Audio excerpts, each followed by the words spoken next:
এরকম একটা ফেরাক্তি করি যে রাস্তাঘাটগুলো বেশ ভালো করে একটু বাইন্দি করি দিলি আমাদের সন্তানগুলো জাতি পারে স্কুলে আসতে পারে, এটাই আমি চাই।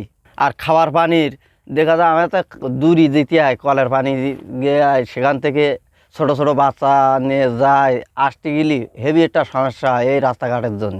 গরিব মানুষের অসহায় যাতে যেন কেটে যায়, আমরা যেন ভালোভাবে যেন সুস্থ থাকতে পারি।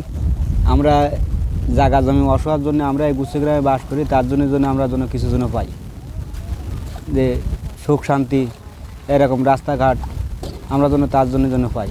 সমাধান করে দেবে এখানে রাস্তাঘাটের অসুবিধা। বর্ষাকাল সময় হচ্ছে এখানে হাঁটু রাস্তায় কাদা হয়, গনের সময় অনেক দূর পর্যন্ত পানি ওঠে, বাইরে বেরোনো যায় না, সে যদি সমাধান করে দেয় এরকম একটা যোগ্যবান প্রাপ্তি চাই। আমার গা পানির ট্রাবল আছে, রাস্তাঘাট বা ভেঙে গেলে আমার গা থাকার খুব কষ্ট হয়। আমার গা ঘর ধরে দেখা যায় জং পড়ে গেছে বা এরকম পালি হতেছে, আমরা বসত করতে খুব কষ্টই। আমার গা স্কুল একটু নিকটে হলে আমরা বাচ্চা কাচ্চা লেখাপড়া শিখতে পারবো। একটু পানির কষ্ট আছে আমার গা, পানিটা যদি নিকটে হয়, গুচ্ছগ্রামের মধ্যে ভালো পানি হয়, তাহলে আমরা খাইয়ে বাঁচতে পারবো।